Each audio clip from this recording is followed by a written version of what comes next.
তার যে বিশাল জানাজা, লক্ষ লক্ষ মানুষ এসেছে, এটা বিরল ইতিহাসে, এবং এটাই তার যে অনবদ্য জীবন, এটার বহিঃপ্রকাশ। এই শ্রদ্ধা জানাতেই মূলত আজকে জিয়া উদ্যানে আসা।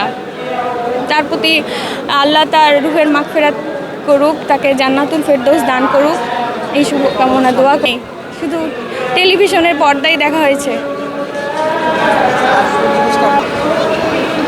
কখনো হিংসা বিদ্বেষ না ছড়িয়েও যে রাজনীতি করা যায়, কখনো অন্য বিপক্ষ দলকে, প্রতিপক্ষকে ক্রোধের রাজনীতি, ক্ষোভ না দেখিয়ে যে সুন্দরভাবেও রাজনীতি করা যায় সম্মানের সাথে, এটা উনি দেখিয়েছেন।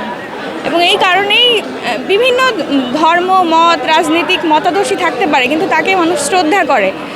এই কারণেই তার জানাজায় এত মানুষের সমাগম হয়েছে আমি মনে করি।